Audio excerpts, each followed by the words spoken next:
నమస్కారం. మీ కదంబమాలిక ఛానల్‌కి స్వాగతం. దయచేసి మా ఛానల్‌ని సబ్స్క్రైబ్ చేసుకొని, లైక్ చేసి, షేర్ చేయండి. కింద ఉన్న డిస్క్రిప్షన్‌లో మా ఇతర వీడియో లింకులు కూడా ఇచ్చున్నాము. మీరు వాటిని కూడా ఒకసారి చూసి మీకు నచ్చితే కనుక మీ గ్రూప్స్‌లో ఫార్వర్డ్ చేసి మాకు సపోర్ట్ అందించండి. మనం రంగుల కళ అనే కథ చెప్పుకుంటున్నాం కదా, దానిలో నెక్స్ట్ పార్ట్ ఇది. పృథ్వీ నవ్వి తలంచుకున్నాడు. స్వాతి పృథ్వీ చేయి తీసుకొని, పృథ్వీ, నా ఫ్రెండ్షిప్ మాత్రం నిన్ను వదలదు, నువ్వు వదుల్చుకుందామన్నా అంది. స్వాతి అరచేతిలో ముద్దు పెట్టుకున్నాడు. నో స్వాతి, నేను వదిలితే బ్రతకలేను అన్నాడు. నవ్వింది. నమ్మవా అన్నాడు. నమ్ముతాను తప్పకుండా అంది. స్వాతికి దగ్గరగా జరిగి చేతిలోంచి చేయి వేసి భుజం మీద తల వాల్చి కూర్చుని, స్వాతి చెప్పు అన్నాడు. ఏం చెప్పను అంది. ఏదన్నా మంచి మాటలు, నువ్వు మాట్లాడితే ఇలా జీవితాంతం వినాలని ఉంది అన్నాడు. పృథ్వీ, నువ్వు చాలా తక్కువ మాట్లాడుతావు, నా చేత వాగించుకుంటూ ఉంటావు అంది. నవ్వి, లేదు, నాకు నీలా మాట్లాడటం చేత కాదు, రాదు అన్నాడు. ఏం కాదు Prithvi, I can read you అంది. నవ్వాడు. పృథ్వీ, నీ మాటల్లో నీ మనసు నాకు తెలుస్తుందని నీ భయం అంది. You are so clever Swathi అన్నాడు ఒక నిట్టూర్పు విడిచి. చాలు అంది. నవ్వాడు. పృథ్వీ, నీకో మాట చెప్పనా అంది. పృథ్వీ, మీ డాడ్ని చాలా జాగ్రత్తగా చూసుకో, ఎప్పుడు వదలకు అంది. ఆశ్చర్యపోయి చూశాడు పృథ్వీ. ఏంటి అలా చూస్తున్నావు అంది. హీఈస్ హ్యాపీ, ఎందుకలా అన్నావు అన్నాడు. పృథ్వీ, హీఈస్ ఫీలింగ్ లోన్లీనెస్ అంది. వాట్ అన్నాడు. Yes Prithvi, Padmini is his wife, but ఇందుని మిస్ చేసుకున్నానన్న పశ్చాత్తాపం ఆయనకి ఇప్పుడు చాలా బాగా తెలుస్తోంది అంది. పృథ్వీ, అలాగే, కానీ నాకు తెలియలేదే అన్నాడు. పృథ్వీ తను ఇంకా దగ్గరికి జరిగి, పృథ్వీ, మా డాడ్ పుణ్యమా అని అవతల వాళ్ళని అర్థం చేసుకోగల విద్య నాకు వచ్చింది. Listen and follow what I told, don't forget అంది. ఓకే తప్పకుండా స్వాతి అన్నాడు. చూడు పృథ్వీ, రేపు నీకు దివ్యతో పెళ్ళైనాక కూడా కొంత టైం ఒక డేలో ఆయనతో తప్పకుండా గడుపుతూ ఉండు. నీకన్నా చిన్నవాళ్ళైనా నీ స్టెప్ బ్రదర్స్ని సిస్టర్స్ని ప్రేమగా చూడు, so that you can bond a good and lovely relations, so that they all are very much feel happy and నీతో మింగిల్ అవటానికి చాలా ప్రయత్నిస్తారు. Prithvi, you are the first son of your father, so you have to take a lead role in your family. దానివలన నీ loneliness పోతుంది. మీ father mother సంతోషిస్తారు. వాళ్ళ తప్పుల్ని వాళ్ళు తెలుసుకున్నారు కాబట్టి వాళ్ళు చేసిన తప్పుని ఈ వయసులో ఆలోచించకుండా దాని గురించి ఆలోచించి కుంచుకుపోయి లోపల ఇన్ఫీరియారిటీ కాంప్లెక్స్ ఫీల్ అవ్వకుండా they will feel refresh and enjoy the life, remaining life అనంది. పృథ్వీ నోట మాట రాని వాళ్ళ కన్నార్పటం కూడా మర్చిపోయి చూస్తూ కూర్చున్నాడు స్వాతిని. ఏమైంది అంది. స్వాతి, థ్యాంక్ యూ, ఇంతకన్నా ఏం చెప్పలేను అన్నాడు. నువ్వు నా టీచర్వి తెలుసా అన్నాడు. Okay, good boy, follow what your teacher said అంది. ఇద్దరు నవ్వుకున్నారు. Swathi, you are really great, నీతో పరిచయం జీవితంలో నేను మర్చిపోలేని మధురానుభూతి అన్నాడు. రిలాక్స్, అంతగా పొడక్కర్లేదు బాబు అంది. నవ్వాడు భుజం చుట్టూ చెయ్యి వేసి.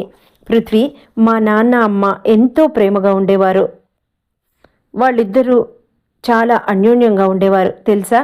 రియల్లీ ఐ మిస్డ్ దెమ్ అంది. They loved each other very much. నేను చిన్నపిల్లనే, కానీ I am in 10th. Mom dad ఎప్పుడు ఏదో ఒక దానికి చాలా ఒకళ్ళ గురించి ఒకళ్ళు హాస్యం ఆడుకుంటూ చిలిపిగా సరదాగా ఒకళ్ళనొకళ్ళు ఏడిపించుకుంటూ ఉండేవారు. ఒక్కొక్కసారి he shows his romantic nature in front of all. అమ్మ చాలా సిగ్గుపడిపోయేది అంది. భార్యాభర్తలు అలా ఉండాలి అనిపించేది. డాడీకి ఎందుకు చెప్పాలనిపించిందో నాకు తెలియదు. I'm just 15.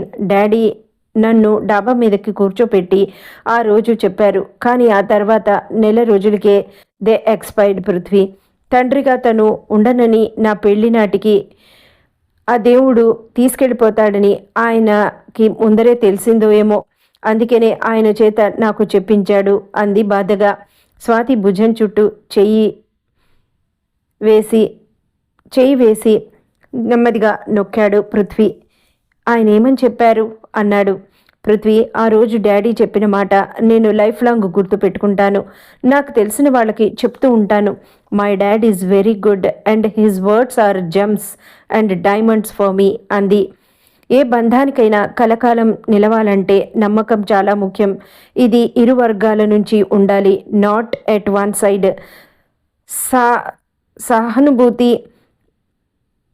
సహానుభూతి మీన్స్ ఎవరికి వారే గొప్ప అనుకోకుండా, ఎవరిది వారే కరెక్ట్ అని అనుకోకుండా, అవతలి వాళ్ళ కోణంలోంచి కూడా మనం ఆలోచించగలగాలి. కోపం, ప్రేమ, ఆనందం, బాధ, ఈ సందర్భం ఏదైనా సరే అర్థం చేసుకొని తోడుగా నిలవాలి. రెండోది సహకారం. ఇద్దరికి వేరు వేరు అభిరుచులు ఉండొచ్చు, వేరు వేరు ఆలోచనలు ఉండొచ్చు, వేరు వేరు లక్ష్యాలు ఉండొచ్చు. పెళ్లి కారణంగా ఎవరో ఒకరు వాటికి దూరం అవ్వాల్సిన పని లేదు. ఒకరినొకరు ప్రోత్సహించుకుంటూ ఎదుటివారు వాటికి చేరుకునేలా చూడాలి. పృథ్వీ, ప్రకృతికి ఇద్దరూ సమానమే. స్త్రీ లేనిదే పురుషుడు ఉండి లాభమేముంది? అలాగే పురుషుడు లేనిదే స్త్రీకి మనుగడయ్యేది. ఒక విత్తనం భూమిలో నాటటానికి దానికి సరైన మూలం ఉండద్దా? అలానే విత్తనం బయటికి వచ్చాక దాన్ని సంరక్షించి తనలో ఇముడ్చుకునే సరైన క్షేత్రము ఉండాలి. అప్పుడే ఆరోగ్యకరమైన మొక్క బయటికి వస్తుంది. ఆ మొక్కే పిల్లలు అని అనేవారు. ఆ మొక్కని తోటమాలి ఎంతో సంరక్షిస్తే అది అంత బాగా పెరుగుతుంది. ఆ తోటమాలే తండ్రి. నిన్ను మోస్తూ పడిపోకుండా నువ్వు తప్పటడుగులు వేసినా పర్వాలేదు, కానీ లైఫ్లో తప్పుడు అడుగులు వేయకూడదు అని గట్టిగా తన ప్రేమ బంధంతో నిరంతరం నిన్ను బంధించి ఉంచేదే అమ్మ. అలాంటి అమ్మా నాన్నల మధ్య ప్రేమ తప్ప ఇంకోటి ఉండకూడదు. అప్పుడు అది ఎంతో ఆరోగ్యంగా పెరుగుతుంది.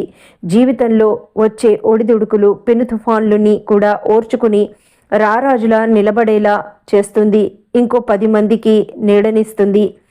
నమ్మకం మూడోది. ఏ బంధానికైనా పునాది ఇదే. కలిసి అడుగు వేయాలి అనుకున్నప్పుడు ఒకరి మీద ఒకరికి చాలా నమ్మకం ఉండాలి. నమ్మకం లేని ఏ బంధమైనా పునాది లేని కట్టడం లాంటిది. అది ఎక్కువ కాలం నిలవదు. తర్వాతది గౌరవం. భార్యాభర్తలు ముందర ఒకరిని ఒకరు గౌరవించుకోవాలి. అందులో లోపాలుంటాయి, అందరిలోనూ లోపాలుంటాయి. ఇంకొకరిని బయటపడేయకుండా ఒకరిని ఒకరు రక్షించుకోవాలి. ఒకరిని ఒకరు అండగా వారికి వారు తోడుండాలి. ఈగోకి ఇక్కడ చోటు ఉండకూడదు. తన భర్త తనకే సొంతం అని ఆడపిల్ల అనుకోకూడదు. అలానే తన భార్య తనకే సొంతమని మగాడు అనుకోకూడదు. వాళ్ళిద్దరూ ఒకే ఒక్క దగ్గర వాళ్ళ దాంపత్య జీవనం వరకే స్వార్థపరులు. కానీ ఆ గది దాటి వచ్చాక వారితో వచ్చిన వారి చుట్టుపక్కల ఉండే అనేక బంధాలు ఉంటాయి. ఆ బంధాలన్నింటినీ గౌరవించాలి. అప్పుడే జీవితం పరిపూర్ణమవుతుంది. స్వాతి, లైఫ్లో ఈ మాటలు ఎప్పుడు గుర్తుంచుకోమ్మా. రేపు నువ్వు పెద్దయ్యి నీకు భర్త వస్తే ఇవన్నీ పాటించు. ముందర గౌరవించు, తర్వాత ప్రేమించు. అప్పుడు అతను నిన్ను తన హృదయంలోనే కాదు తన ఇంటికి కూడా మహారాణిని చేసి నెత్తిన పెట్టుకుంటాడు అని చెప్పారు పృథ్వీ. ఆ తర్వాత అలాంటి మంచి మాటలు చెప్పడానికి మా నాన్న లేరు, వెళ్ళిపోయారు అంది. కళ్ళల్లో నీళ్లు బయటకొచ్చే తనకి కళ్ళు తుడిచాడు. సారీ అంది. తనని దగ్గరికి తీసుకున్నాడు పృథ్వీ. నాకు అంకుల్ ఆంటీని చూస్తే బ్యూటిఫుల్ పేర్ విడిపోయినందుకు చాలా బాధ అనిపిస్తోంది. పృథ్వీ, రేపు నీకు పెళ్ళైతే ఇవన్నీ గుర్తుపెట్టుకో. ఎందుకంటే మనం వాళ్ళ దగ్గర నుండి నేర్చుకున్న లెసన్స్తో భవిష్యత్తులో ఎలాంటి తొందరపాటు నిర్ణయాలు తీసుకోకుండా జాగ్రత్తగా లైఫ్ లీడ్ చేయాలి. నాకు దివ్యని చూస్తే హైఫై సొసైటీ అమ్మాయి. సో ఈ అడ్జస్ట్మెంట్స్ అన్నీ నీతోనే స్టార్ట్ అవ్వాలి. As a friend I pray to God to give you a beautiful and wonderful life అంది. స్వాతి నుదుటి మీద ముద్దు పెట్టుకుని థ్యాంక్ యూ అన్నాడు. ఇంకా ఇద్దరికీ ఏం మాట్లాడుకోవాలో తెలియలేదు. పృథ్వీ మనసులో మాత్రం నిన్ను వదిలి ఇంకో అమ్మాయిని ఈ శరీరము భరించలేదు, మనసు కూడా భరించలేదు స్వాతి అని అనుకున్నాడు. I can understand your feelings. కానీ ఒకసారి మా అమ్మ చేసిన తప్పుకి తన వాళ్ళంటూ ఎవరు తనకు లేకుండా పోయారు. ఇప్పుడు నీకు ఆ పరిస్థితి రాకూడదు. అందుకే నేను దూరంగా పారిపోతున్నాను. కానీ నిన్ను వదిలి ఎలా ఉంటానో అని భయంగా ఉంది. Swathi, I love you and I miss you my dear అని అనుకున్నాడు మనసులో. అలానే స్వాతి కూడా మనసులో అనుకుంది, పృథ్వీ, నేను నిన్ను ప్రేమిస్తున్నాను. ఎంత ప్రేమిస్తున్నానంటే నాకే తెలియదు. ఎలా దూరంగా ఉండాలో నాకు తెలియట్లేదు. నా వల్ల అవుతుందా? నా ప్రేమ నీకు అర్థం అవటం లేదా? ఎంత మంచిగా చెప్పినా నీకు అర్థం అవటం లేదేంట్రా బాబు? దివ్య ప్రేమ నచ్చిందా? మరి నాతో ఈ క్లోజ్నెస్ ఏంట్రా? దీన్ని ఫ్రెండ్షిప్ అంటారా? ఎవరైనా దీన్ని అసలు ఫ్రెండ్షిప్ అని అంటారా? నా ప్రాణం నువ్వు పృథ్వీ. నీ లైఫ్ హాయిగా ఆనందంగా ఉండాలి. అత్త కొడుకువి, వరసవైన వాడివి, అన్ని అధికారాలు ఉన్నవాడివి. కానీ నీకెలా నేను చెప్పాలి? ఏమని చెప్తే అర్థమవుతుంది అని అనుకుంది బాధగా. ఆ తర్వాత ఇద్దరు మౌనంగా ఆలోచనలో ఉండిపోయారు. ఈ లోపల డోరు దగ్గర ఎవరో కొట్టారు. ఎస్ అన్నాడు. నౌకర్ లోపలికి వచ్చాడు. ఏంటి అన్నాడు. సార్, డిన్నర్ ఇక్కడికి తేవాలా? డైనింగ్ టేబుల్ దగ్గరికి వస్తారా అని పెదబాబు గారు అడగమన్నారండి అన్నాడు. స్వాతిని చూసి మేము వస్తాం అన్నాడు. ఓకే సార్ అని వెళ్ళిపోయాడు. స్వాతి ఆశ్చర్యంగా నువ్వేనా అంది. నవ్వి ఇప్పుడేగా టీచర్ గారు పెద్ద లెసన్ చెప్పారు అన్నాడు. ఫాలో అవ్వాలి కదా అన్నాడు నవ్వుతూ. నవ్వి పృథ్వీ రియల్లీ పద వెళ్దాం అని ఇద్దరు ఫ్రెష్ అయ్యి కిందకు వెళ్ళారు. కిరణ్ ఆశ్చర్యంగా పృథ్వీని చూస్తున్నాడు. పద్మిని పిల్లలు కూడా ఉన్నారు. చిన్నమ్మ మై ఫ్రెండ్ స్వాతి అని, స్వాతి మా చిన్నమ్మ అని పరిచయం చేశాడు. ఆ రోజు అందరూ అక్కడ 8వ వింత జరుగుతున్నట్లు చూస్తున్నారు. మై బ్రదర్ ఆకాష్, సిస్టర్ వెన్నెల అని అన్నాడు. కిరణ్కి పద్మినికి నోట అసలు మాటే రావడం లేదు. స్వాతికి పరిస్థితి అర్థమైంది. అంటే పృథ్వీ ఇదివరకు ఎప్పుడు వీళ్లతో ఎప్పుడు ఇలా లేడు అనమాట. అందుకే వీళ్ళందరూ అమిత ఆశ్చర్యంలో మునిగిపోయారు అని అనుకుని హలో ఎవ్రీబడి, నమస్తే ఆంటీ అంది. అందరూ హాయ్ అన్నారు. కిరణ్ లేచొచ్చి Prithvi, how many years passed. నువ్వు డైనింగ్ టేబుల్ దగ్గర కూర్చొని ఐఎమ్ అని ఇంకా మాట రాక ఎమోషనల్ అయ్యి కళ్ళల్లో నీళ్ళు వచ్చేసాయి ఆయనకి. డాడ్ అన్నాడు. No no, I'm very happy అని ఆయన స్వాతిని చూశారు. నవ్వింది. ఆయన స్వాతి దగ్గరకు వచ్చి కమ్ డియర్ కమ్ సిట్ అన్నారు చైర్ జరిపి. థ్యాంక్ యూ అంకుల్ అంది. అక్కడ వెన్నెల్ని చూసి కిరణ్ని చూసి అంకుల్, ఈ డాల్ అచ్చు మీలానే ఉంది, so cute and so pretty అంది దాన్ని ముద్దు పెట్టుకుని. ఆయనకి ఏంటో చాలా ఆనందంగా ఉంది. వెన్నెల సిగ్గుపడిపోయింది. ఏ క్లాస్ వెన్నెల అంది. 8th అంది. అది ఓ ఆకాష్ ఇంటర్ 2nd ఇయర్ అన్నాడు. Hello mister Akash, I'm your new friend. Do you want to friendship with me అని అంది.